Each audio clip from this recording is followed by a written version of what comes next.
asalaamaaleykum chers amis internautes ñu leen di dalal seen première émission Parlons Koutal alors comme ni ñu leen ko waxee woon Parlons Koutal dafa nekk émission boo xamante ne dina wax de tout ce qui se passe au niveau de notre cité dinañ waxtaanee lépp li nga xamante ne mooy développement fii nii te mu soxal Koutal alors tey suñu premier numéro ñu ngi waxtaanee li nga xamante ne tey jii mooy éducation alors ngeen comme ni ngeen ko xamee yéen ñëpp éducation dafa nekk pilier bu fondamental ci développement te tey jii ni éducation Koutal aussi mënuñ def émission boo xamante ne dañuy waxtaanee ci lu jëm ci Koutal te duñ ko waxtaanee alors suñu première numéro dinañ waxtaanee tey li nga xamante ne mooy éducation alors pour ce faire on a invité li nga xamante ne ñi nga xamante ne ñooy les acteurs de l'éducation de Koutal alors sans plus tarder ma introduire ñi nga xamante ne ñooy samay invité ñu def seen présentation avant ñoo jàll dans le vif du sujet alors pour commencer je vais laisser à monsieur le proviseur le soin de faire sa présentation ak sama yeneen invité yi proviseur. Voilà, merci beaucoup. C'est monsieur Ndong, proviseur du lycée de Koutal. C'est un honneur pour moi d'assister à cette émission. Merci. Wow, je vous remercie. Moi, c'est Pape Sambou Coulibaly. Je suis le premier vice-président de l'association des parents d'élèves du lycée de Koutal. Alors, j'ai... Oui, man la Amadou Dembélé Ka, je suis étudiant, je suis en même temps le vice-président de l'amicale des étudiants, des élèves étudiants ressortissants de Koutal. maa ngi leen di nuyu yéen ñëpp di jiital si nuyoo bi suñ proviseur monsieur Ndong di nuyu aussi Papa Coulibaly président de l'APE di nuyu aussi mboolem képp ku teew si plateau bi di am mbégte kontaante assisté di participer aussi si amicale si plutôt émission bii di Parlons Koutal. Ok, merci. Merci beaucoup. Alors, les présentations faites, je pense que nous allons passer directement au vif du sujet, à savoir l'éducation à Koutal. Kon tey jii nii dinañ waxtaanee li nga xamante ne mooy l'éducation à Koutal et pour ce faire dinañ essayer poser le problème essayer de voir quelles sont les causes dinañ jàll aussi si les conséquences causes yooyu noonu et aussi on va essayer de trouver des solutions pour suñu éducation fii nga xamante ne mooy suñu dëkk mën a jëm ci kanam. Alors sans plus tarder je vais poser ma première question ci ki nga xamante ne nii mooy monsieur le proviseur alors monsieur Ndong dama la bëggoon laaj juste que seddu nañ jamono jii nii que ne il y a une baisse significative au niveau ci niveau élèves yi nga xamante ne ñoo nekk fii nii à Koutal à chaque fois nit ñi dañ koy déplorer loolu noonu lan nga ciy wax et quelles sont les causes ak tamit lan nga yaakaar ne moo ko fi jëlee. Voilà, merci. Je crois que sa question, tout le monde sait que c'est un constat général au niveau du Sénégal. La baisse de niveau, c'est partout au Sénégal. N'empêche, au niveau de chaque localité ou au niveau de chaque coin, tout le monde peut réfléchir pour voir comment faire pour l'améliorer. De notre côté, nous pensons que c'est un défi qu'on peut relever. Comment pouvons-nous le relever? Il faut que l'ensemble des acteurs s'y intéressent. Il faut que l'ensemble des acteurs y mettent la main. Ce que j'entends par là, les acteurs, c'est les élèves, c'est les parents d'élèves, c'est les enseignants, c'est l'administration. Nous pensons que si tout le monde s'y met, nous pouvons relever ce défi du niveau. Parce qu'effectivement, le niveau est assez faible. Voilà, vous l'avez dit, si tout le monde s'y met, on va relever le défi. Mais est-ce que aussi, comment est-ce que tout le monde peut s'y mettre? Ku si nekk lan mooy li nga xamante ne moom la ci war a def pour ñu jëlee niveau bi fi nga xamante ne fii la toll peut-être delluwaat ko ci ginnaaw ci at yi ci ginnaaw parce que xamoon nañ ne jamono jooju le niveau était vraiment bon quand même suffisant loo xamante ne dina doon tax réussite bi di am nu muy demee. Ah, d'accord. Donc, si je comprends bien, ça devrait être donc la part de tout un chacun pour pouvoir relever le niveau. D'abord, au niveau des élèves, il faut que les élèves croient aux études. Les élèves, s'ils ne croient pas aux études, ils ne vont jamais faire des résultats. Il faut qu'ils croient, qu'ils s'y mettent et qu'ils travaillent beaucoup. Nous, les parents, nous avons un grand rôle à jouer. Parce que l'élève, les études, ce n'est pas l'école seulement. Une grande partie doivent se faire à la maison. Une fois que l'élève revient de l'école,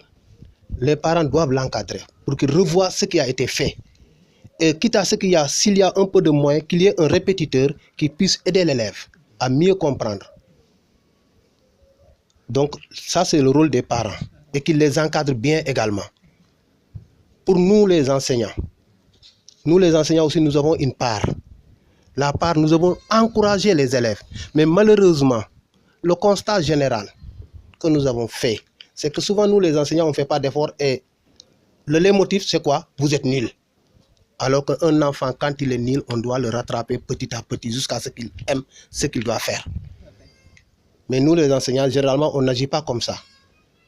Vous êtes nuls, vous ne pouvez pas comprendre les mathématiques, ou bien vous ne pouvez pas comprendre les sciences physiques, etc.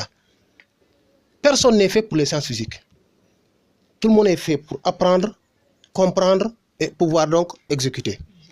Mais si on ne les aide pas, si on ne les attire pas, effectivement, ils auront toujours une certaine réticence. Ça, je dis, c'est de la part des enseignants. Nous, administration également, nous devons encadrer les enseignants, les regarder, les observer. Et en cas de déficit, en cas de déficience, qu'on agisse très tôt pour qu'ils puissent donc améliorer. Voilà en un mot ramassé ce que je pense être des solutions pour pouvoir relever le niveau. Merci beaucoup. Voilà, merci monsieur le proviseur. Donc dans cette même lancée, Maïlad aussi, vous avez parlé des parents, du rôle des parents dans l'éducation des enfants. Te tey jii nii monsieur Coulibaly yaakaar naa moo fi teewal les parents d'élèves. Donc loolu noonu monsieur Coulibaly ñu lay laaj lan nga si yokk rek avant ñoo ñëw si question yi ñu la bëgg a posé. waaw li ma ci yokk pour ce qui concerne les parents effectivement comme ni ko proviseur waxee parents yi am nañ seen rôle bu ñu war a jouer bon rôle bu am solo la parce que tamit sa doom doo ko bàyyi muy jàngi benn te doo xam exactement ndax xëy na àgg na ci école ba wala àggu fa bon résultat yi génn aussi nga mën a xam exactement bon yow ci sa bopp dem école di xam du suivre xale bi loolu am solo bu ko defee xale bi dana xam ne parent bi mu ngi koy bàyyi xel waaye bu fekkee da nga bàyyi sa doom ci école bi rek bàyyi ko administration école ba ak professeur yi doo xam lu muy xëy mun na xëy nekk moom nekk ci àll bi traîner loolu waral très souvent da ngay gis xale bulletin de notes yi génnee ñu naan 18 heures d'absence 24 heures d'absence yow daal bés bu xëyee moom bu ngi génne kër gi di dem jàngi pour yow bu ngi jàngi mais boo demul école xam mais doo xam exactement xale bi lu muy def ëllëg ak subi bu génnee résultat loo ci wax da nga naan da ngay bon fekkee ne ko xamul la tamit da ngay jaaxle bon loolu tamit dafa am loolu am solo la mais dëgg la jamono ji dafa naqari jamono ji métti waaye lu métti ku ci nekk tamit war nga bàyyi xel say doom xale yi parce que éducation dafa am solo parce que boo gisee ñu naan dëkk ngi évoluer dëkk ngi dégg nga maam nit ñaa ngi am une évolution normale ci dëkk day fekk nag xale yi l'éducation déjà mooy base bi fekk ni ñu jàng nañ parce que nekk ni da ngay boo ko seetloo ci ñi jàngul mais du ñu avancé mënuñu dara xamuñu dara lépp foog ñu leen ñu seet ci kii jàng pour di ko laaj loolu waral jàng bi dafa am solo mais malheureusement évidemment lu parents yi tamit de xeetali seen bopp dimbali xale yi bu ñu deful leen effort mais xale yi parents yi duñu ko mën a sotal dafa nekk loo xam ne vraiment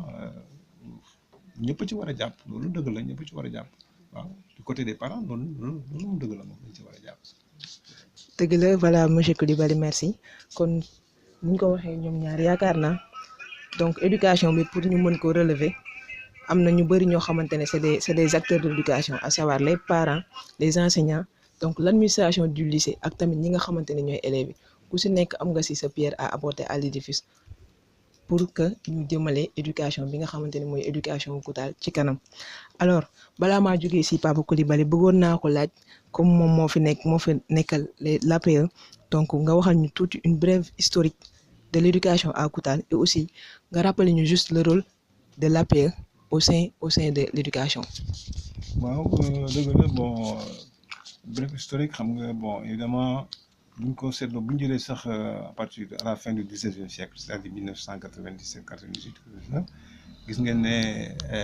am na ci ñoo xam ne ñu bëri seen njàng dafa yàqu fii parce que bi ñu demee ba am entrée en sixième war a jàngi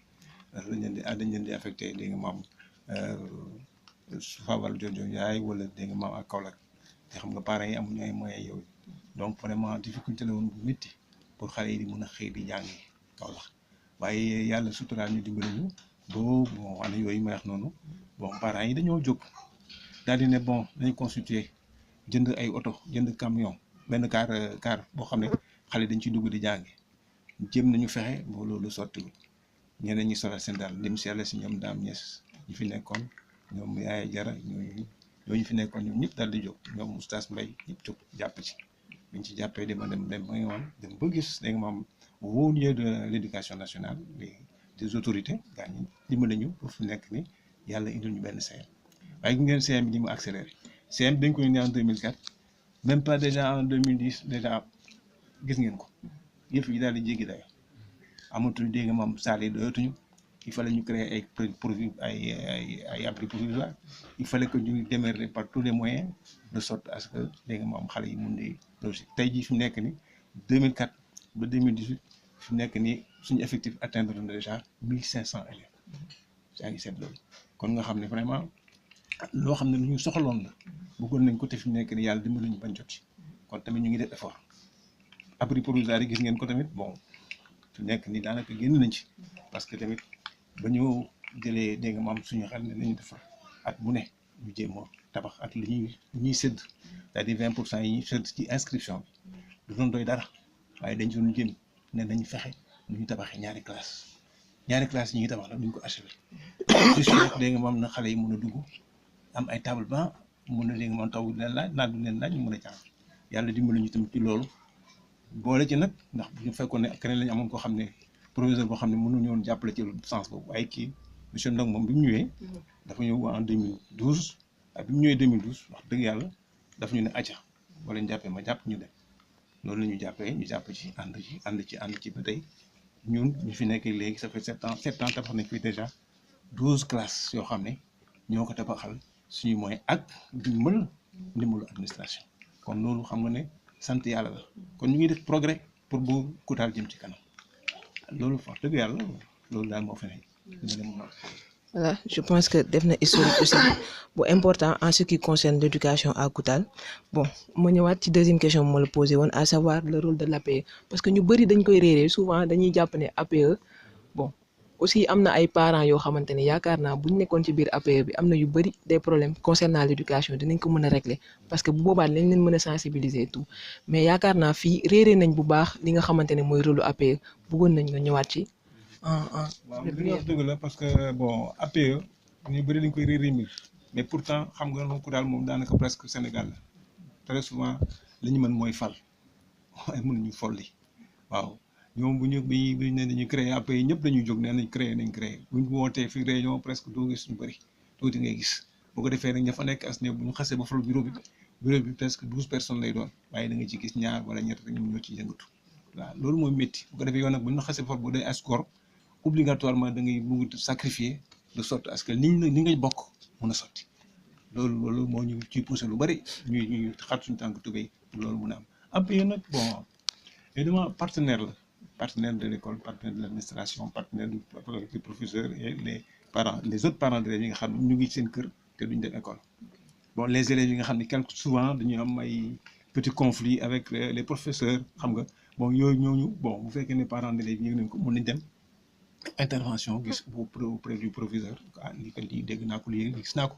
xam nga ñoom duñu agir directement mais ki nga xam ne mooy le chef d'établissement bu ñu ko gisee wax ak moom kooku mën na daal di woo professeur wala mu woo élève bi woo leen daal di régler problème bi waaw donc le rôle de l'APE dafa am solo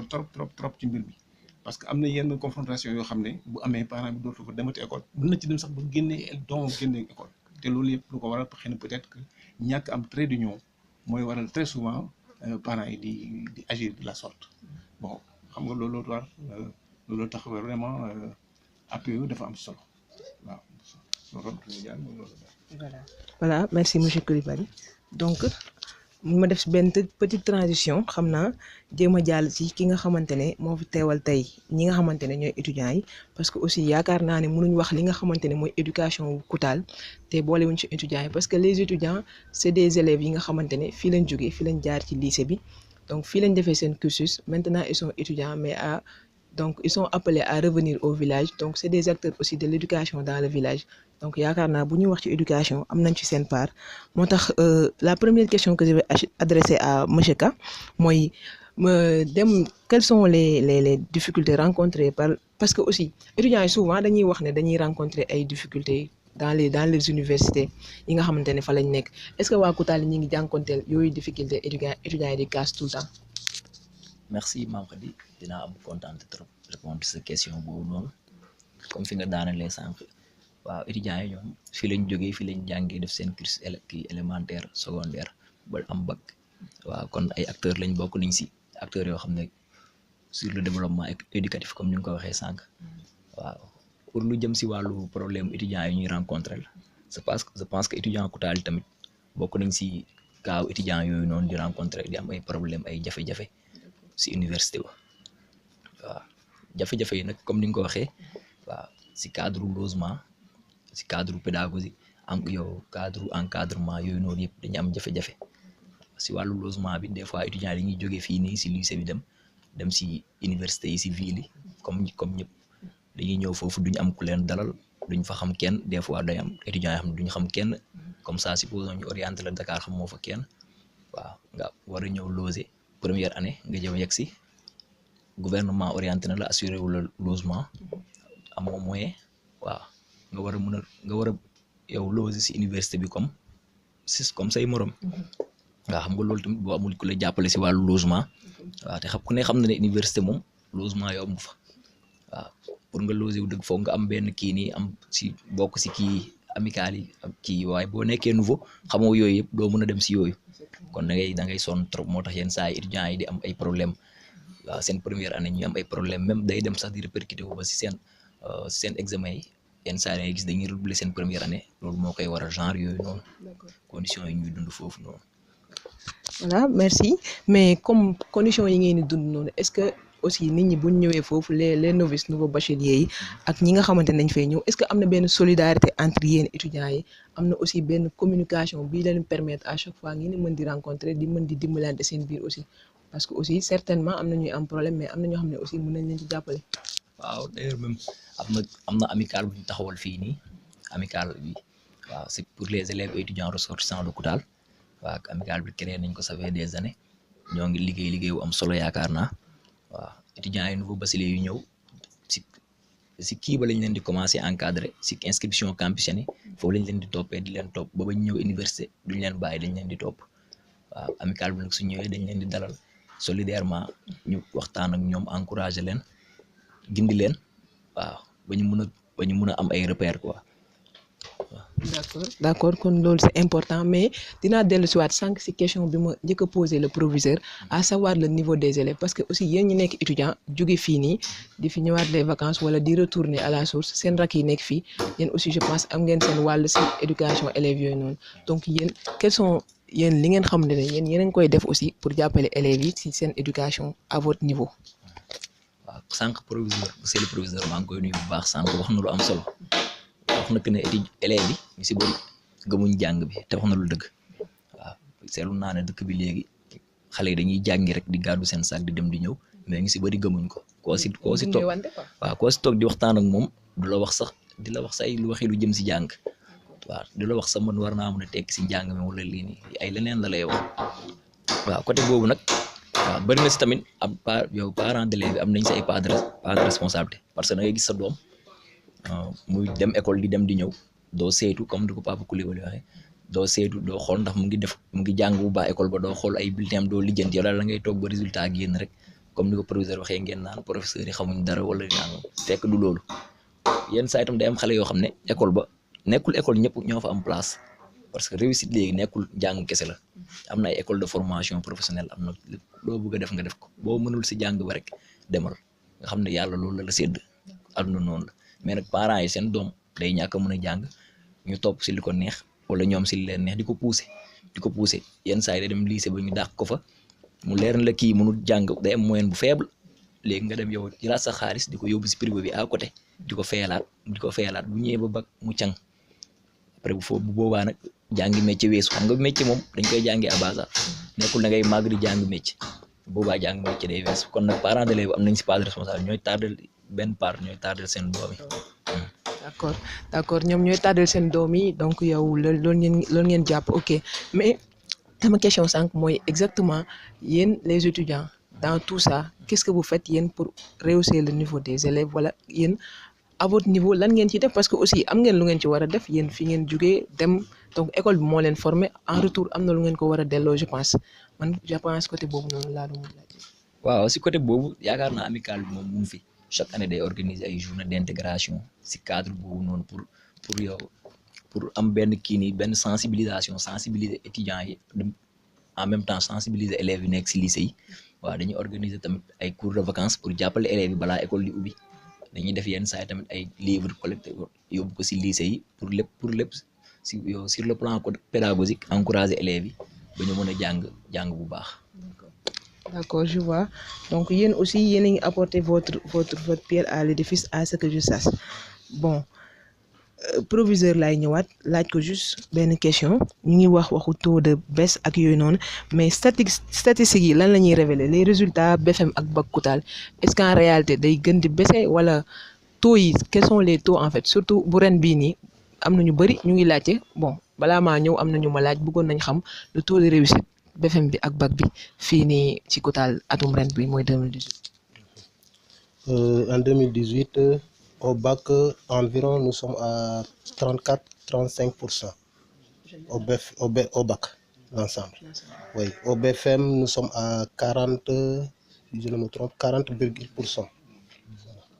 40,58%. D'accord. Voilà. Pour 2018-2019. Bon, c'est pas une baisse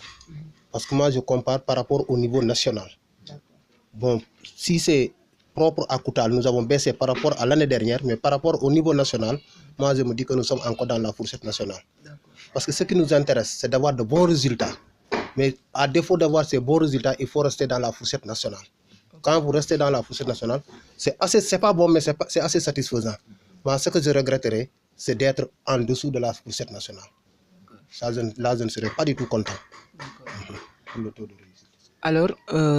si on entend le proviseur wax mun nañ jàpp ne actuellement ni Koutal nekkuñ ci ginnaaw au niveau national certainement nag baisse bi c'est national donc dina am une baisse au niveau de Koutal aussi bi nga xamante ne ci Sénégal la bokk mais en réalité baisse boobu noonu taxul ba tey ñu génn ci fourchette nationale bi comme ni ko proviseur waxee alors loolu c'est important mais aussi je pense c'est important ñu jéem a relever le niveau aussi di jéem a bokk ci ay concours général jéem a relever le niveau des élèves à travers différentes stratégies à travers lépp nuñ ko mën a defee tous ensemble pour gën a yëkkatiwaat niveau élèves yi ci Koutal mais bu ñu weesoo li nga xamante ne mooy le niveau et les taux yaakaar naa waxtaanee nañ ko aussi waxtaan nañ aussi ak les étudiants mais y a des problèmes yoo xamante ne dañu ko soulever donc cette année-ci proviseur gisoon nañ ne dafa am ay lakos yu ñu defaroon ci école bi yoo xamante ne donc c'est pour tous les élèves ñu def ay lakos c'est une grande innovation c'est une grande première maa ngi rappeler man à chaque fois bi ma nekkee ci lycée bi dama doon rêver ma am tenue wala ma am blouse wala lakos pour di ko mën a sol di jàngi mais mosuñ ko am ren c'était une innovation de taille ñu ngi la ciy féliciter bu baax a baax mais dañoo seetlu ne lakos yi benn la woon et c'était pour toute l'année ñu bëri doon ko kaas man nekk naa fi ci année scolaire bi sama rakk yi di ko kaas wala ñeneen ak ñeneen di ko kaas ñu naan benn tenue bi du dem ak yooyu noonu mais bon alhamdulilah jot nañ ko def ci année bi yëpp mais bëggoon nañu xam ndax l'année prochaine est-ce que dina amaat lu ñu jéem a defar ci côté lakos boobu noonu ak seen tenue yi ñi nga xamante ne moom la élèves yi di sol. Voilà, c'est ça. Pour ce qui est de l'année prochaine, moi j'ai l'habitude de dire que c'est le conseil de gestion qui prend la décision. Mais en tout cas, nous avons projeté de remettre les Lacoste. En réalité, si nous observons bien, pratiquement les Lacoste ne coûtent rien aux parents. Parce que nous avions fixé le prix des inscriptions, plus Lacoste, ça tournait autour de 9500, je crois.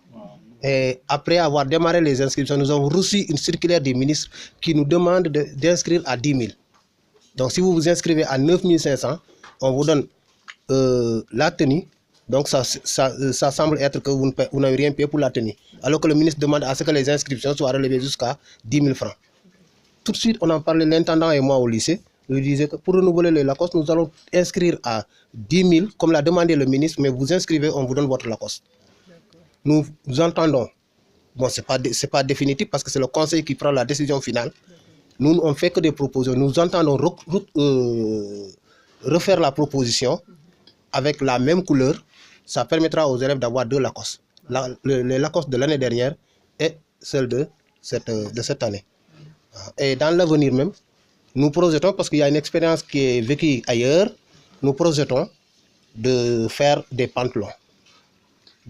Dans l'avenir, voilà, mon tenir une bonne fois. Les pantalons, par exemple, l'expérience que nous avons vécue ailleurs. Et ils disent, voilà, le tissu est là. Ils montrent le tissu à tout le monde. Et les parents, ils vont payer le tissu, coudre le pantalon pour leurs enfants. Et l'enfant donc va amener et son pantalon et son Lacoste. Et il aura donc sa tenue scolaire. C'est une expérience qui est en vie ailleurs. Nous sommes en train de réfléchir. Mais toujours est-il que des fois, ce n'est pas facile.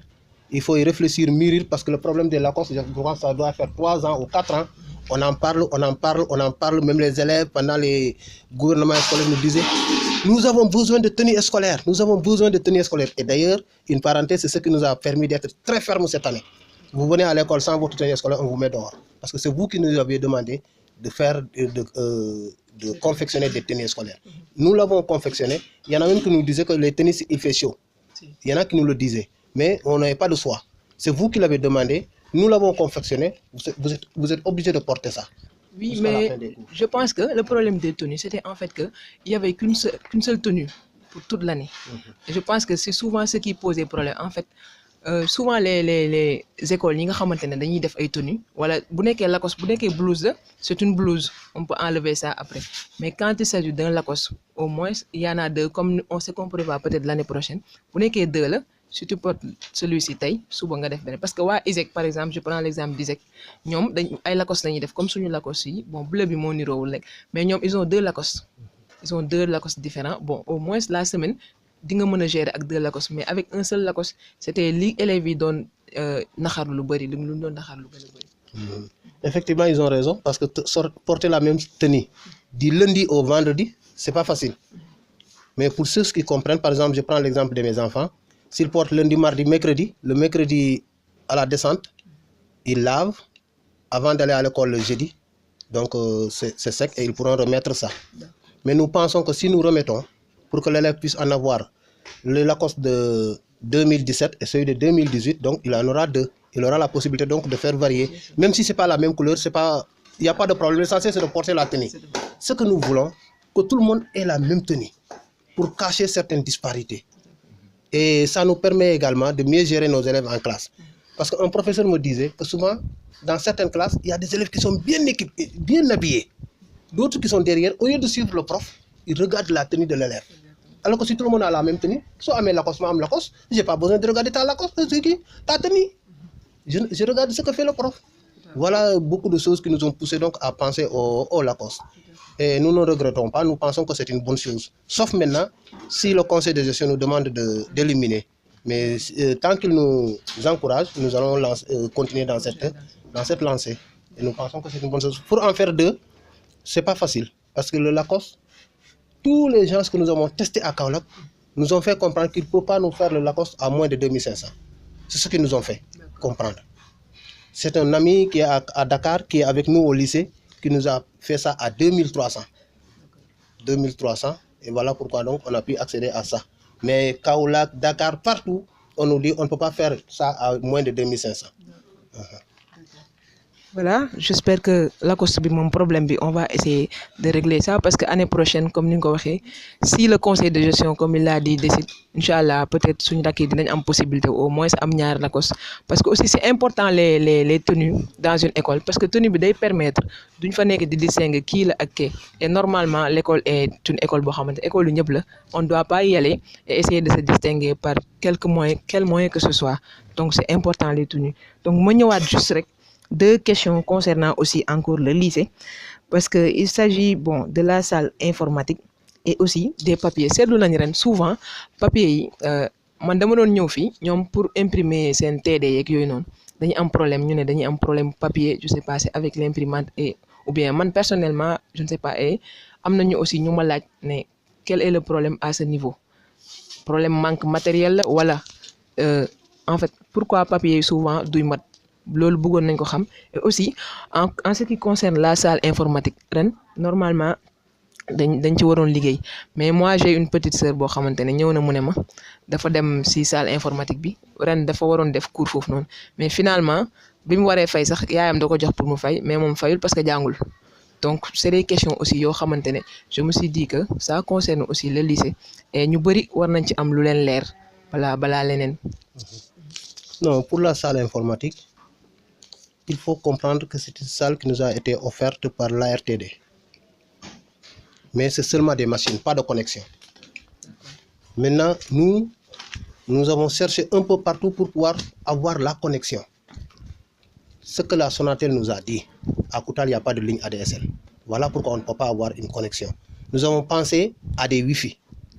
Et nous ont fait comprendre que les Wi-Fi ne peuvent pas faire fonctionner la salle. Les Wi-Fi peuvent faire fonctionner 2, 3 machines, mais pas toute une salle. Voilà pourquoi la salle n'est pas fonctionnelle au plan connexion. Et l'idée que nous avions, quand on n'est pas arrivé à avoir la connexion, nous nous sommes dit qu'il faut essayer d'initier les élèves à l'informatique. Et nous avons commencé à initier certains élèves. Ils donnent toute l'année 500 francs. On les apprend donc le Word, Excel et des fois PowerPoint. Et malheureusement, je crois que la formation n'est pas terminée. Parce que souvent également, quand ils doivent faire une formation, alors qu'ils ont un devoir, nous on préfère qu'ils aillent faire le devoir au lieu de privilégier l'informatique. Parce que tout le monde n'est pas inscrit à l'informatique. C'est comme ça que ça fonctionne. Mais Inch'Allah, nous sommes en train de penser à ça. Et d'ailleurs, j'ai écrit un projet que j'ai soumis à des partenaires pour qu'ils puissent nous financer pour avoir donc l'ADSL. C'est déjà lancé. C'est Dieu seul qui sait, est-ce qu'il y aura satisfaction, oui ou non. Parce que très souvent, c'est pourquoi moi, quand je fais des projets, je n'en parle à personne. Je le fais, je me tais, jusqu'à ce que ça arrive, je dis, ah, l'idée, telle année-là, ni la demain. Parce que je ne voudrais pas que nous ne défendions pas. Voilà pourquoi souvent, tout ce que je fais, je me en douce. Mais ça, je vous le dis, on a fait donc soumis un projet à des partenaires. Et peut-être que ils pourraient nous aider à avoir l'ADSL. Parce que tant qu'on n'a pas l'ADSL, la salle ne pourra pas être fonctionnelle normalement. Mais cette année aussi, nous allons proposer ça en conseil de gestion. La salle, nous allons la caroler, y mettre des vitres et si possible même, y mettre des clims pour pouvoir sauvegarder nos machines. Ça, nous le projetons. C'est important, mais à ce qui concerne le problème des papiers. Non, pour les papiers, il n'y a jamais de problème de papier à l'école. Parce que tout mon problème, c'est ce que je dis toujours à l'intendant. Quand il faut faire la commande, il faut faire une commande pour tout un semestre. Parce que nous faisons 2 commandes. Une commande au mois de septembre-octobre, qui va partir jusqu'en février, et une autre commande de février jusqu'en fin d'année. Il n'y a jamais eu de problème de papier à l'école. Peut-être. Parce qu'auparavant, les élèves nous fatiguaient avec je veux un certificat de scolarité, je veux une copie de bulletin. À un moment donné, nous avons reçu une idée et nous avons mis une affiche. Duplicata de bulletin, 200 francs. Duplicata de certificat de scolarité, 200 francs. Et depuis lors, vraiment, nous sommes en paix. Ça, on le fait. Vous venez, on vous a déjà donné votre bulletin, vous venez dire je veux un duplicata, on vous dit 200 francs. Oui. Mais problème de papier, ça, on ne sait jamais l'avoir au lycée. Parce que le lycée, ce qui le fait marcher, c'est le papier et les machines. Les machines aussi, Dieu merci, nous en avons assez de photocopieuses et un réseau. Donc, alhamdoulilah. Les imprimantes aussi, nous avons même gardé une imprimante qui n'est même pas encore utilisée. Dieu merci. Parce que nous avons vraiment de bons partenaires qui nous aident à ce niveau. Machallah, kon fofu dañuy wax juste alhamdulillah. Donc en ce qui concerne le problème des papiers, yeen ñep ñi ko doon laaj proviseur leeral na ko fi yaakaar naa papier yi donc amul benn problème à chaque fois jusque bu ñu amee besoin de duplicata et tout donc des documents yoo xam ne yaa ngi ko yore ba pare dañ lay laaj donc loo xamante ne c'est représentatif pour ñu mën la ko joxaat. Bon xam naa ne su ma jàllee ci loolu damay ñëwaat ci ñi nga xamante ne ñooy étudiants yi donc tout à l'heure Dembali monsieur Ka bi ngay commencer yaa ngi expliquer ne da ngeen di am souvent des problèmes donc les problèmes là est-ce que vous en parlez à ñi nga xamante ne ñooy les concernés pour ngeen mën a aussi tamit régler seeni problèmes parce que vous faites partie aussi des étudiants et vous êtes Koutalois. waaw problème yi moom ñoo ngi koy yëgal ñëpp ñu ko war a yëg ñu ngi dem ci ay autorité di leen di leen expliquer suñu problème ay autorités yoo xam ne si doomu dëkk bi lañ di leen expliquer ay problème des fois ñoom tamit ñu ngi ñuy jàppale bu baax ku si mel ni ñoom Latif Kane waaw ñoom ak ñeneen ñu bëri na si ñoom waaw ñoom ñu ñuy jàppale si côté yooyu noonu. D'accord. waaw des fois tam dañuy organiser fii ay journée d'intégration waaw pour mun a wax suñ problème yi ñuy dund mais des fois dañuy oo parents d'élèves yi oo ñu si bëri mais day jafe lool parce que ñoom lu si gën a bëri duñuy uy suñuy appel. yéen c'est que da ngeen mën a kaas quoi parce que keroog dem naa ci proviseur nee na moom amatul lu mu wax ak yéen parce que yéen daal da ngeen ñëw fii di kaas tout le temps donc c'est quoi le problème parce que souvent aussi les parents dañuy wax loolu noonu les activités que vous faites fii souvent nit yi duñ ñëw quoi c'est quoi le problème. non waaw activités yi moom bu ñu koy organiser ñu ko war a yëg dañ leen di yëgal mais ñun nag lu waral ñoom duñ ñëw ñun loolu lañ xamul parce que activité dañ koy organiser ci cadre ay intégration sensibiliser ci cadre tamit waxaale ñun suñu problème yi ñuy dund foofu noonu ñun doomu dëkk bi pour parents yi mën ko xamaale pour autorités yi mën ko xamaale pour mën ñu see jàppale waaw mais des fois tamit gars yi duñ ñëw uyu ci appel bi waaw parents d'élèves duñ ñëw yenn saa yi tamit waaw yaa ma gën a xam ñoom duñ ñëw. d'accord léegi foofu noonu damay demaat juste ci proviseur laajaat ko parce que c'est important aussi keroog dem nañ fa bi ñu koy yégal émission mi ngi naan ñu bu dee affaire étudiant ñëw ma proviseur c'est quoi le problème avec des étudiants. Non, on n'a pas de problème avec les étudiants. Je crois que c'est les étudiants qui essaient de créer des problèmes entre eux et nous. Oui, on n'a pas de problème. Ils ont raison, ils organisent des journées d'intégration. J'ai jamais été à leur journée d'intégration, faute de temps. La dernière fois, je crois que c'était au foyer, ils m'en avaient parlé et j'avais promis de venir. Mon véhicule était tombé en panne. J'étais parti à Kaolack pour le réparer. Je suis revenu vers 14h, 15h, au moment où presque il terminait. Et j'ai dit, ce n'est plus la peine donc de faire un crochet, il faut rentrer. Parce que c'est des choses qui m'intéressent beaucoup. Parce que j'y apprends beaucoup de choses. Si je vous dis que je quitte ici, je vais jusqu'à Tiawando, je vais jusqu'à Kumbal pour des journées d'intégration. Donc si Koutal m'invite, je devrais être là-bas. Mais voilà ce contretemps qui a fait que j'étais pas été. Mais c'est des choses qui m'intéressent. Ensuite, le conseil que je pourrais donner aux étudiants. Des étudiants, c'est une organisation. Tu sais, un jour, j'avais entendu Souleymane Ndéné dire à ses étudiants de Guinguinéo, je n'ai rien à vous donner. Mais je crois que ça, il le disait pour le dire. Mais si vous vous organisez, vous voyez les autorités, surtout les notables qui sont dans la ville, ils pourraient vous aider. Parce que ce qui vous intéresse, c'est de trouver un logement ou d'abord mettre les nouveaux venus pour qu'ils puissent donc être à l'aise et qu'ils puissent suivre leurs études. C'est une question d'organisation. Organisez-vous, faites des cotisations et demandez des cotisations. Même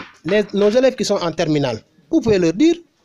vous cotisez, chaque élève cotise par exemple 1000 francs, parce que demain vous serez étudiant, il cotise 1000 francs, ça pouvait renforcer votre caisse. Et à partir de ce moment aussi, les bonnes volontés, ils pourraient participer. Surtout les notables. À Koutal, il y a beaucoup de cadres. Ces cadres-là, s'ils participent, s'ils vous aident, vous pourrez partir. Vous pouvez avoir donc un logement. Un logement, ce n'est pas un grand standing. Un logement, c'est 2 chambres, 3 chambres, pour permettre donc, chambre des filles, chambre des garçons, les nouveaux venus, qu'il ait de la place. Moi, je crois que ça, si vous le faites, vous pouvez y aller. Et ensuite, il faut aller vers Madame le maire. Ce n'est pas parce que nous sommes de Koutal qu'il ne faut pas aller. Il faut aller. Madame le maire, l'île est là. Même si on n'est pas politicien, moi je le fais souvent. Hein. Un jour, je me suis sur mon téléphone. Madame le maire, machine et ça m'a beaucoup arrangé. Tablement la bouga. Je suis tablement la bouga, te jour faut que la bouga. Moi, les tablements étaient venus, mais sont venus tardivement. Parce que le jour faut que la bouga, may na ma ko un jour ma woowaat ko lan laa ko waxati mu ne ma dinaa la may si sax papier ak nangam ak nangam keroog dama toog rek ba mu woo ma ci guddi il faisait 22h dafa ma woo benn téléphone rek affaire bi kii rek coupé nangatul woote ma woo ko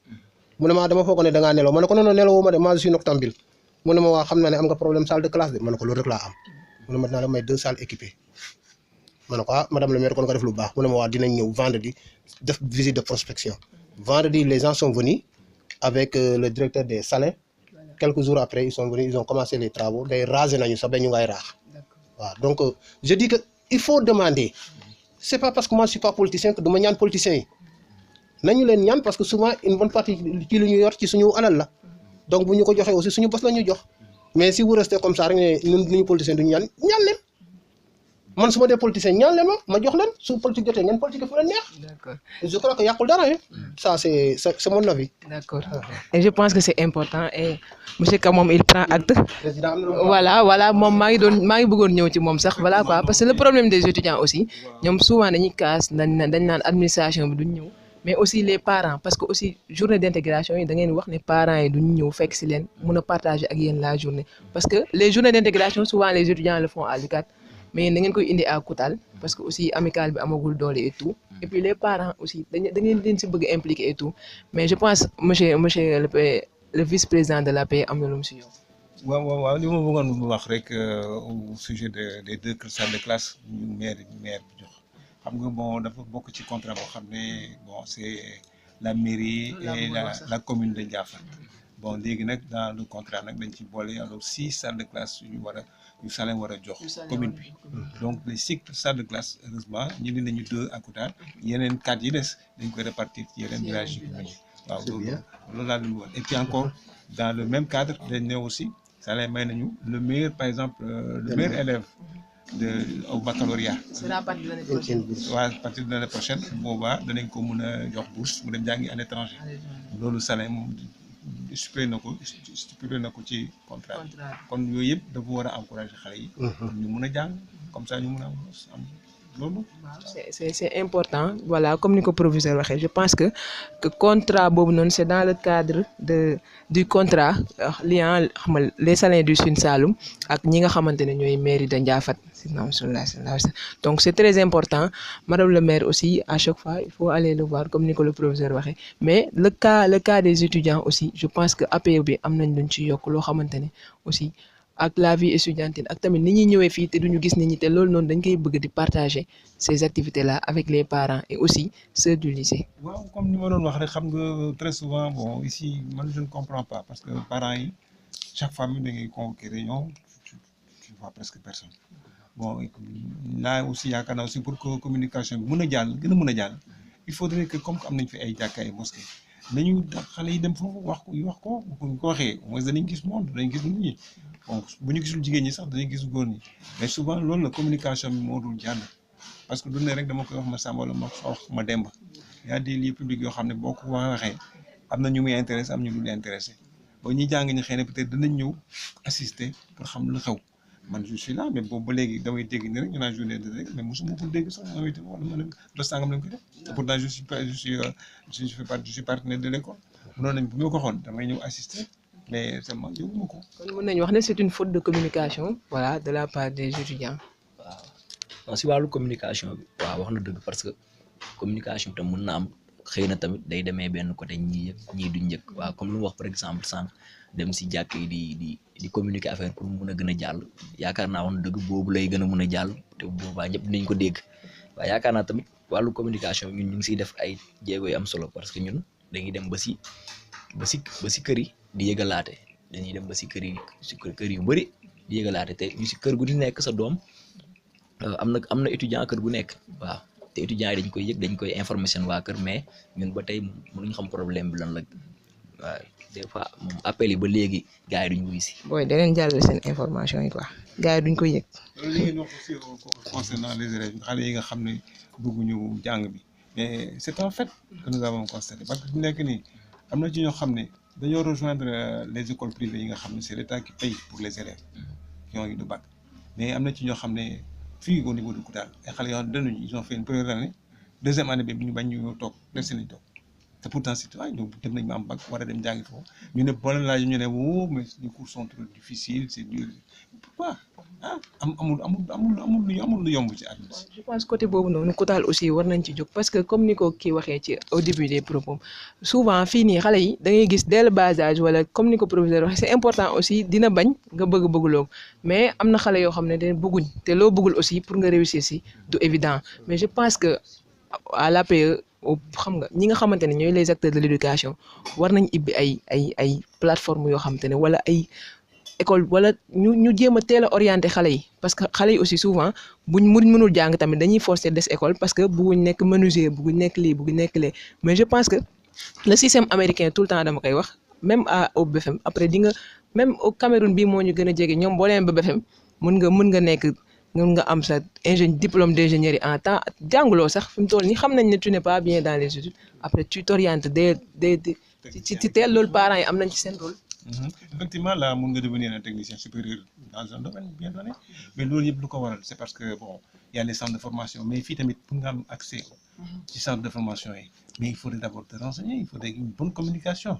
Ñun ñi dañuy jékki-jékki dégg ko à la télévision ñu ne am na centre de formation, mais comment faut-il faire pour y accéder? C'est ça le problème. Nous, yenn yi bon, c'est pas des concours. Évidemment, c'est des concours aussi comment ça se fait au niveau du Sénégal. Xam nga bon, donc yooyu yëpp il y a certaines difficultés quand même hein. Mais bu fekkoon nag ne comme on l'a dit au départ communication bi jàll na bu baax a baax ba nit ñi am facilité xam yoon yi ñu war a jaar je crois que duñ fi nekk di tardé ci école bi parce que man gis naa fi ay élèves yoo xam ne dañoo génn ci lycée bi ils n'ont pas eu la bonne moyenne en quatrième ñu daal leen seen parents yi génne leen fa yóbbu leen école privée fu leen ñu wala ko ñu delawaat leen quatrième ñu yóbbu leen troisième buñ ko yóbboo troisième mu war a passé dégg nga moom dafa moom xale bi il n'a pas réussi son examen ah ñu ñëw ñu naan ñu accusé daal fekk ne donc le problème demeure dafa nekk loo xam ne vraiment pour mu régler wu il faut ñu xar suñu tànk bi jóg ci vraiment. waaw je pense que wax na ko il faut ñu jóg là vous pouvez sensibiliser mais ce serait difficile parce que mënoo nekk école di sensibiliser ni ne ko sa doom yóbbu ko métier dina gis leneen quoi pourquoi moom mu ngi jàng naan ma sama doom naa ko yóbbu métier et tu sais pertinemment que kii mënut a réussir fii moo tax ma ne gis nga l'état c'est l'état qui devrait nous aider. Exactement. Les lycées techniques là muy créer les lycées d'enseignement général dans chaque lycée d'enseignement général dafa créer des salles de classe technique ku mënut a dem fii ñu orienté la fële rek tu es au lycée mais yaa ngi jàng métier bu ñu ko defoon yaakaar naa mën na sotti. Pour votre information l'information ne passe pas man ce que je vous suggère beneen année parce que dama leen mere sax mais beneen année il faut écrire des lettres même bu ngeen amul kii bu ngeen ñëwee lycée bu ngeen ñu joxee exemplaire bi benn feuille mën ngeen ci def plusieurs exemplaires bu ngeen ko multiplier plusieurs fois chaque kii notable bu nekk dëkk bi bu leen seet am na étudiant amul étudiant ngeen jox ko c'est une lettre d'invitation et de soutien ngeen jox ko xam nga ñun bu ngeen déglu sa doyen wax na ko fi tey déglu leen ko bu baax dañuy am habitude di wax ne waxuñu ma wala joxuñu ma moo tax deewu ma mais bu ngeen joxee ñëpp lettre vous allez voir que cette première année la place sera remplie et di ngeen ci am tuuti aussi ñëpp duñu indi soutien mais dinañ ñëw uyu si leen ngeen gis ni ñu wax leen li ngeen leen bëgg a wax parce que nit ñi dañoo am habitude di jot lettre jotuma lettre ah man di gars yi dañuy joxe lettre mais joxuñu ma lettre donc il faut écrire ngeen jox ku nekk lettre ku indi lettre am baax na mais ce qui vous préoccupe c'est la présence nit ñi dinañ ñëw et vous allez voir que vous allez avoir beaucoup de monde parce que dem ci kër yi boo ñëwee ci sama kër man rek ngay gis wala nga ñëw kër kii rek ngay gis nga dem kër rek ngay gis mais kuy notable ci dëkk bi kuy jigéen ci dëkk bi jox leen ko lettre rek quitte à ce que ngeen joxe 300 lettres et vous allez voir que les gens vont venir ils vont venir et au fur et à mesure maintenant ngeen di convaincre nit ñi c'est une question d'organisation rek je pense. Voilà je pense que comme ni mu ko waxee donc joxe nañ fi ay kii yu important mais pour rek li ma war a tëjee mooy comme sànq wax na leen ko étudiants yi da ngeen war a dem ci madame le maire ngeen gis ko parce que aussi c'est moom mooy nekk kilifa gi nga xamante ne moo ñu njaboote fii nii ci au niveau de la commune de Ndiaffate te ñun ñu ngi Koutal donc côté boobu noonu j'espère que vous devez faire des démarches dans ce sens ou bien est-ce que yéen a ngi ci dévaler déjà ay démarches. waaw côté boobu je pense que. est-ce que yéen a ngi jot subvention de la part de la mairie. waaw côté boobu je pense que ñoo ngi siy def ay démarches waaw comme li nga wax sànq fi nga daanelee subvention côté subvention waaw ñoo ngi jot mais subvention bi dafa nekk ni daa am benn amicale boo xam ne mooy amicale communale bi waaw subvention bu ñëwee amicale bi moom mooy gérer moom lañ koy jox directement ñun nag amicale kii lañ benn genre amicale bu ndaw waaw boobu nag mooy l'amicale maire moom moo couvrir amicale boobu noonu si commune bi yëpp bépp village bu am amicale comme Koutal amicale boobu moom mooy amicale bu couvrir amicale yi léegi nag subvention bi ñëwee foofu la moo tax waaw pour nga mën see am loo bëgg du yomb parce que affaire yi ñëpp la kon nag ñëpp ñoo koy jëriñoo. Tout à fait je pense que c'est important jusque damay rappeler ne voilà jotoon nañ dem ci ki nga xamante ne mooy monsieur Diaw pour mu wax au nom de l'école primaire de Koutal seeti nañ aussi ki nga xamante ne mooy ki nekk à la case des tout petits muy madame Khady Gueye seeti nañ ko mu wax au nom de la case éducation islamique bi aussi génnewuñ ko suñu ay correspondant dem nañ seetil ñu ñi nga xamante ne ñoo nekkal fii daara ji ici à Koutal ñu waxtaan ak ñoom def ak ñoom benn interview incha allah. Donc je pense qu'on est à terme de l'émission. Juste ma may sama invité yi ku si nekk mu tàggatoo wax dernier moom incha allah ñu joxante rendez-vous une autre fois. Voilà, merci. Le dernier mot, nous voulons remercier bu baax. Et nous pensons que ça, c'est un cadre de réflexion qui permettrait donc d'avoir des solutions à plusieurs problèmes et que la réflexion continue. Indépendamment de ça, nous remercions aussi les étudiants. Man dama leen dañ leen mere mais mënuñu leen mere parce que suñuy ci ñun lañ jógee. ci ñun lañ jógee te aussi ils sont en train d'œuvrer pour nous. te mënuñ dem sans yéen sax. mënuñu dem sans ñun aussi mënuñu dem sans ñoom parce que des fois on envoie nos élèves à Dakar ñoom ñoo leen di recevoir. yóbbu lañ fi ñu war a dem yëpp te bu xale bu ñëwee dañuy kontaan donc à ce titre aussi ñu ngi leen ciy remercier bu baax a baax di leen wax ne il faut ngeen jàpp ñun ñëpp ñu jàpp muy benn liggéey bu nekkee benn rek dinañ mën a réussir mais bu ñu di liggéey fii ñee di liggéey fay duñ mën a dem il faut que ñun ñëpp ñu jàpp ñun nag particulièrement ñu ngi remercier l'APE Coulibaly wax na ko gars yi dañuy fal waaye duñu folli buñ la xasee fal bàyyi nañ la fa te bu critique amee ñu critiquer la mais Dieu merci bu fekkee la ñuy falee APE moo tax ñu fal leen je crois que critique du bëri parce que lu ñu falee APE mooy yóbbu école yi ci kanam ci suma xalaat bu gàtt je crois que critique du bëri ñu ngi leen di remercier ñoom rek la ñuy gis nag ñaar moom ak Demba Ndaw te nee na bureau bi mot na 12 personnes man depuis que je suis là mosuma leen gis de depuis que je suis là ñii rek laay gis su ma amee lu may wax damay woo Demba wala ma woo kii ne ko lii ak lii ak lii dina ñëw wala lale dina ñëw lale dina ñëw et cetera donc ñoom it bu leen nekkoon ne ah dañu faloon te ñuy faloon gisatuñ leen dañuy toog mais buñ toogee kon day ñaaw te duñ am ñeneen donc vraiment merci beaucoup de la collaboration merci à vous aussi de la collaboration merci aux étudiants vraiment ñun ñu ngi remercier ñëpp moi je dis que le lycée de Koutal le lycée à Koutal mais c'est un lycée national boo seetloo tey ñi fi nekk comme élèves il y a pratiquement toutes les régions même il y a les Kaolackois commencé nañ di bëri ci lycée bi donc c'est un lycée qui est là à Koutal mais qui sert à beaucoup de localités donc loolu moi je dis toujours bu nga waxee ma ne nañ ko sant yàlla parce que am na nu mu doon mel ñu bëri duñ fi nangoo ñëw donc yaakaar naa ne ci yéen la yéen a ko liggéey aussi te yéen a tax mu jaral ko nit ñi encore une fois ngeen gën a góorgóorlu ngeen gën ñoo jàppale li ñuy wax nag pour bourse bi ñuy wax pour déwén je crois que nous on a déjà réfléchi en conseil de classe et nous préparons il y a des élèves yoo xam ne dañ leen di cibler pour commencer di leen encadrer pour que ñu mën a dem aussi parce que nous pensons aussi que pour faire un lycée d'excellence il faut qu'il y ait un encadrement rapproché parce que très souvent man j'observe li may dégg ñuy def encadrement à l'école dama dem ba am ci partie boo xam ne doyul ma ci encadrement et j'ai dit à l'intendant en votant le projet de budget cette année nous allons voter un budget pour l'encadrement des élèves et nous allons essayer d'encadrer donc des élèves pour que ñu mën a am aussi l'excès pour que ñu mën a am aussi l'excellence parce que li am ren aussi xam nga nit ñi kii nañ ko mais man daf ma xaw a métti on n'a pas de mention cette année aucune mention neexul daaw amoon nañ mention bien année les passées amoon nañ ay mention assez bien mention bien mais ren dara zéro mention donc neexul métti na mais nous pensons que le tir sera rattrapé Inch'Allah et que ça ira Inch'Allah.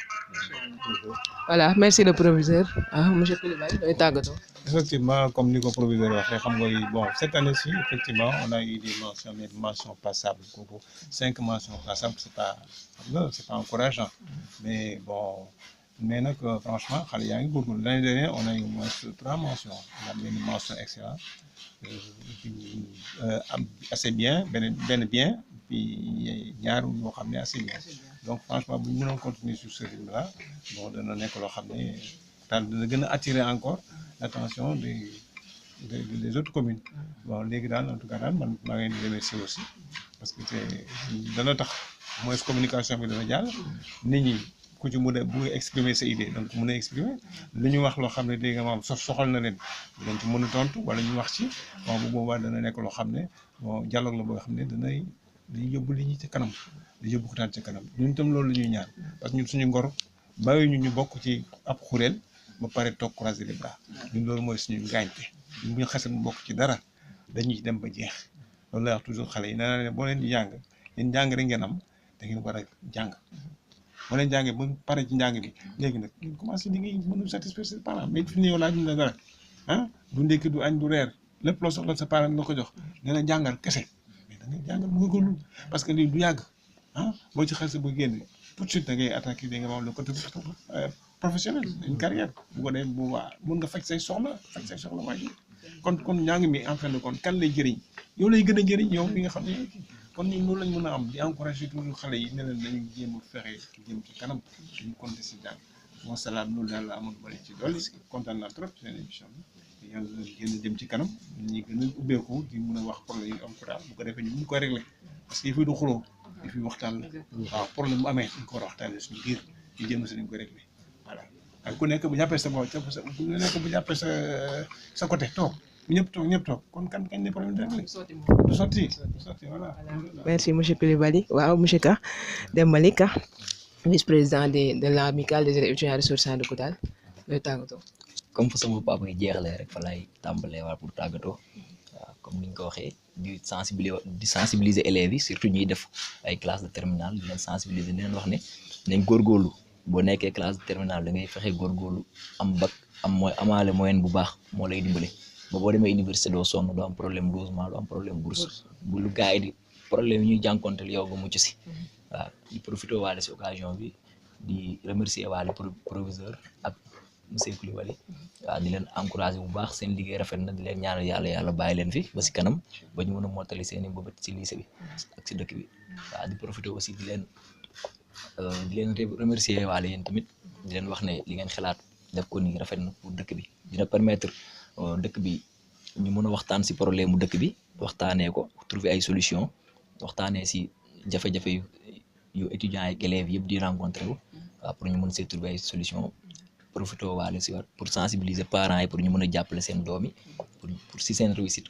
waaw wasalaam foofu laay daanelee. wasalaam voilà ñu ngi remercier Amadou Ka di remercier suñu invité yëpp di leen remercier seen disponibilité à savoir surtout le proviseur ak monsieur Coulibaly vraiment dañoo dem seen kër ñu dalal ñu disponible ñëw vraiment ñu ngi leen di remercier donc seen émission la woon Parlons Koutal sur votre chaîne préférée donc iVoT Plus ñu leen di jox rendez-vous dig daje bientôt incha allah sur iVoT balaa maa tàggatoo nag dinaa remercier toute l'équipe technique ñi nekk si ginnaaw donc à savoir Amad Zal ak tout le staff d'iVoT Plus donc ñu ngi remercier ñëpp di leen wax ne c'est ça Parlons Koutal dinañ waxtaane lépp luy jëmale kanam dëkk bi xool nan la ñuy def ba nga xamante ne ñëpp ñi ci war a jàpp dinañ ci jàpp pour suñu dëkk bi jëm kanam ñu ngi leen di remercier di leen jox dag daje incha allah bientôt merci.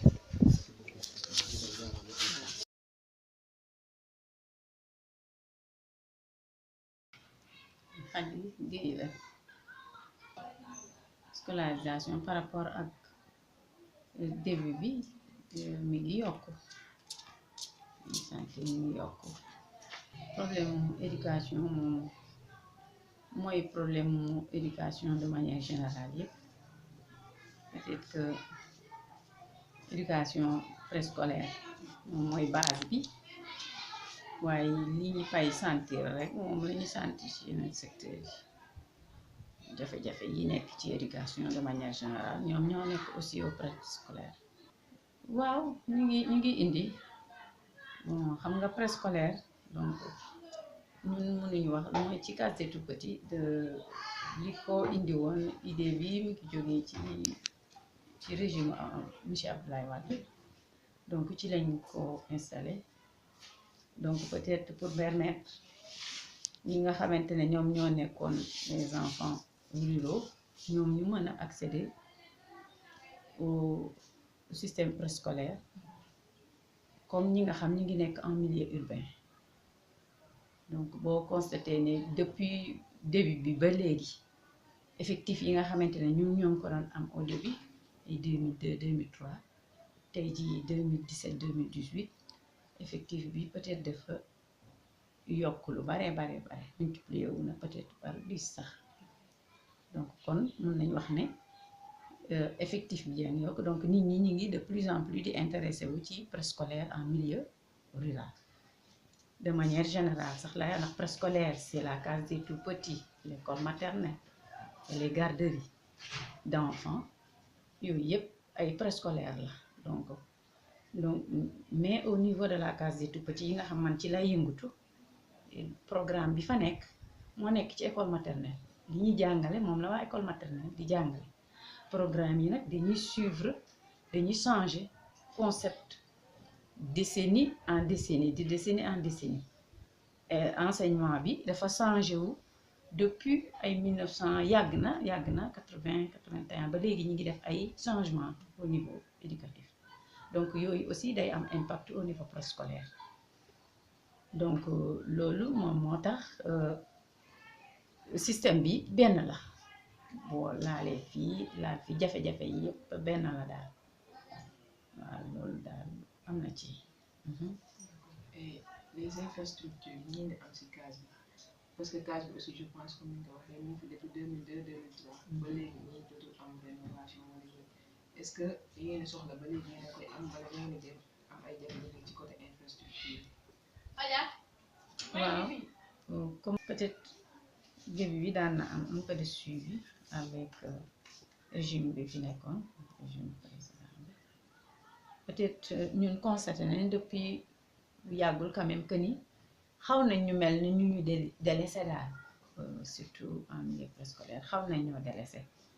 waaw parce que xawma lan la mais xaw nañ ñoo délaissé daal par rapport à l'école maternelle surtout à l'école élémentaire préscolaire de manière générale moom mooy nekk loo xam ne dafa mel ni dañ ñu laisser en rade par rapport à l'école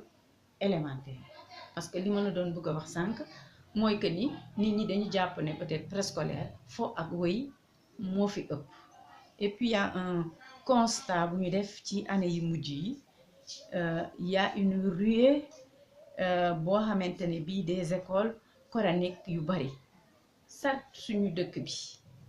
la majorité de la population est musulmane donc bu fekkente ne dafa am benn nombre d'infrastructures benn nombre d'écoles d'établissements coraniques bu fi implanté wu donc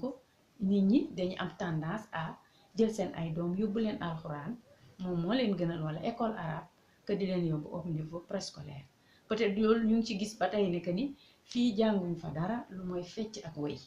donc il vaut mieux jël sama doom yóbbu ko alxuraan moom moo tax de plus en plus ñu ngi gis école yi peut-être tendance bi ñu amoon à augmenter d'effectifs donc peut-être il y a beneen tendance à peut-être voir un effectif diminuer que man maa ngi constaté nekk ni au niveau même ci biir localité bi waxuma sax Sénégal mais ñi ma jàngaloon ak ñi génnee ci case bi de manière générale ñun ñëpp donc boo leen seetloo par rapport ak yeneen école élèves yi nga xamante defuñu préscolaire en fait dañuy nekk ñoo xam ne ñoom ñoo ëpp ay résultats yu baax te ren sax maa ngi ko remarqué bi ñuy def journée de l'excellence xale yi ñu fa primé ñëpp presque préscolaire lañ jaar case des tout-petits lañ jaar il y a 2 cases des tout-petits fi mu nekk nii sama bos moom la ñuy wooyee case des tout-petits 1 am na benn boo xam Modou Diallo moo ko yore muy case des tout-petits 2 abri la donc il y a l'école maternelle aussi au niveau du village bi nekk fee Koutal Malick Ndiaye yëpp ñun dañuy tourner autour du même programme moom la ñuy jàngale et que ñoom aussi seen ay résultats yëpp seen ay élèves yi ñoom ñi ngi ci biir école maternelle école élémentaire yi ak yeneen kii on constate vraiment que ni élèves yi nga xamante ne ñoom ñoo jógee ci préscolaire boobu yëpp bokk nañ ci ñi nga xamante ne toujours ñoom ñoo gën a aay donc mën nañ wax ne am na impact lool ci njàngum xale yi. maa ngi tuddoon Serigne Jabel Ka doom Cheikh Mamadou Moustapha Ka ci Koutal nekk imaamu masjid bi nekk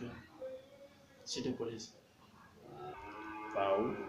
jàpp na ni daal moom mi ngi dox waaw su ko dee jàngale bi moom jàpp na ni moom mi ngi dox bu baax waaw sa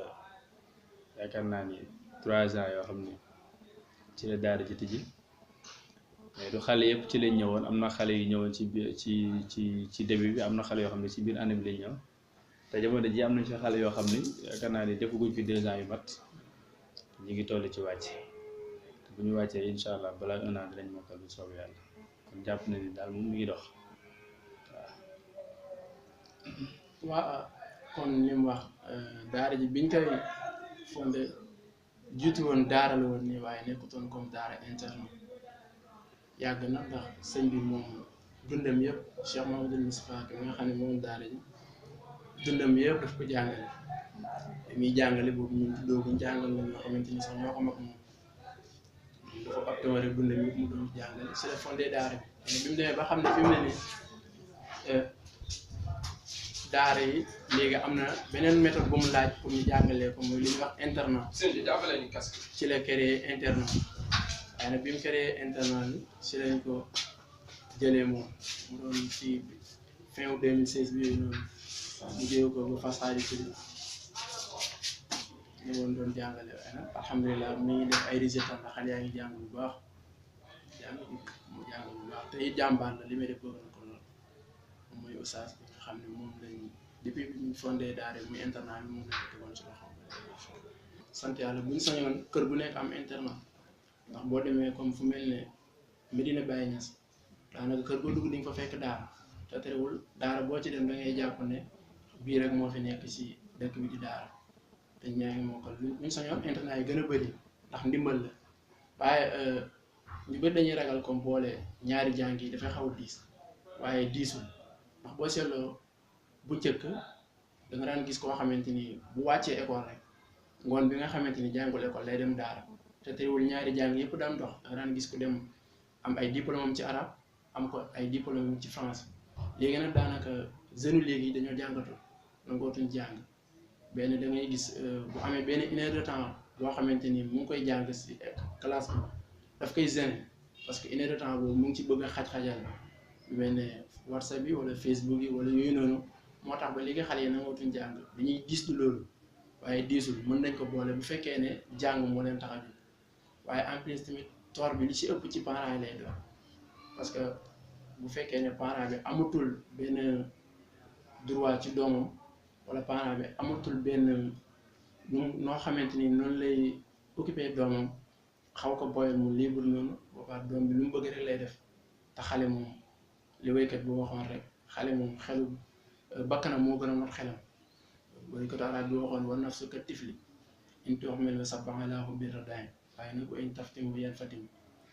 mu ne bakkan moom dafa mel ne xale buy nàmp rek boo ko feralul fekk mi ngi nàmp moom day nàmp rek so boo ko feralee sax xale bi day jooy waaye nag feral boobu moo gën ci moom moo tax lu mu jooy du tax ñu jox ko ween bi loolu wax mu ne bakkan loolu lañ koy def waaye ñaari jàng yëpp mën nañ ko boole si buñ ko bëggee waa daara yi nag jafe-jafe ñi gën di jànkuwante muy dund bi bokk na si ndax moo gën a am importance looloo tax waaye jafe-jafe yi bëri na dund bi nag moom moo gën a am importance ndax yore lu tolloo téeméeri personne ci kenn nit war leen a dundal dafay métti donte parents yi ñu ngi fay waaye boo xoolee daanaka la ñuy fay bëriwul ndax bu fekkee sa doom un mois nga war a fay 10 000 wala 10 000 boobu ndékki rek mënu ko si koo xam ne yaa ko war a jox ndékki jox ko añ jox ko reer ba pare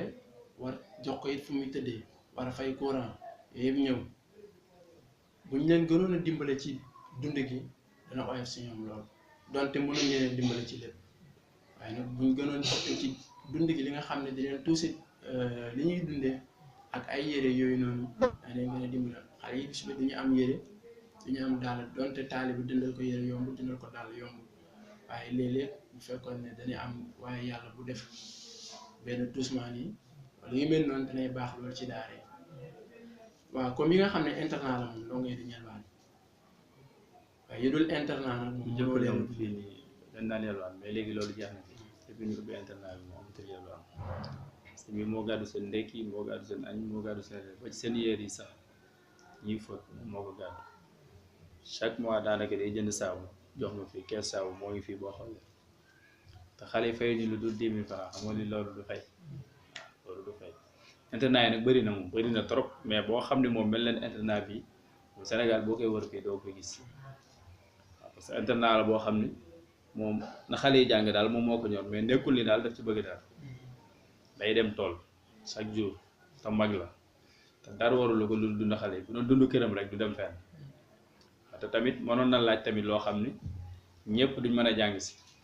danañ ko bëgg waaye duñ ko man parce que tey bu laajoon 20 000 wala 25 000 xale yi dana am ñu bëgg a jàng te duñ ko man ndax ku ci yore ñaari doom doo ko mën a fay looloo tax nag moom mu def ko 10 000 pour que ku bëgg a jàng mën a jàng ndax 10 000 moom bariwul waaw te te bari na tamit ñoo xam ne ñoo ngi fi ñu laaj leen 10 000 dañuy toog at sax duñ fay loolu moom si daara ji rek la am jamono ji fii si Koutal. te comme li mu wax rek ne comme sëñ bi mi ngi veillé lool bu baax ci daara bi dem xale yi téere yi ñu jàngee ku ci manqué téere moo koy jënd te loolu mënoon na ko si bañ a fekk jënd téere boobu mënoon na ko si bañ a fekk waaye moo ko si def loolu lépp ngir bëgg daara jàng xale yi jàng ak daara dox moo ko ci poussé mu koy def. loolu moom ñun ñoo ngi ci mais nag dafa di liggéey bu soo koy def doo yàkkamti ndax tey soo ko teelee def rek mën nañ foog ni yow da ngay carte wala da ngay politique mais nag liggéey bu ci nekk moom mooy wane boppam bis dana ñëw bu soobee yàlla danañ woote nit ñi ñëw danañ fi fekk lu dal seen xel loo xam ne danañ fi def loo xam ne di leen fa laaj te sëñ bi bu woote woon nit ñi danañ ñëw bu laajoon dinañ ko jox mais moo mënewul loolu tey bëggu ko tamit waaw am nañ fii conférence yàggul dara ci yaakaar naa 4 avril loolu waaw mais dëkk bi sax ñu ko yëg bariwul daanaka parents yi rek la ñu woo ñi nga xam ne ñoom ñoo ko amee doom ñëw teew xooli seen doom ñu jàng bis bu ñu demee ba am tari wala yooyu soobee yàlla ku fi fekkee rek loo mën di nga ko def te kenn du la ko wax bu soobee yàlla. waa foofu dinaa sawar tontu parce que sëñ bi moom ay laaj ay ndimbal wala ay kii du loo xamante ni bëgg-bëggam la moom bëggul ko waaye daara ku dëkk ak daara koo xamante ni dafa toog yore dajale njabootu jàmbur ne daf leen bëgg a xamal lan diina yàlla yi xam ne yonent bi alayhi salaatu wasalaam moo waxoon ne talabul ilmi faridatun ala kulli muslimin wa muslimatin sàkku xam-xam dafa war ci jullit bu góor war ci jullit bu jigéen kon koo xamante ni dafa volonté wu jël dundam sacrifié ko ngir lan yar njaboot gi njabootu peuple bi boo dëkkaale ñoom yow yaay yàlla am lum la may waroo xaar ñoom ñu ñëw laaj ndax kenn ku nekk boo xëyee sa njaboot xam nga sa njaboot lu ñu soxla te lañ soxla yaa ngi ci di góorgóorlu kon boo gisee ku dajale ay njabootu jàmbur wax ma njabootu jàmbur war ngaa xam ne kon kooku am na lu mu soxla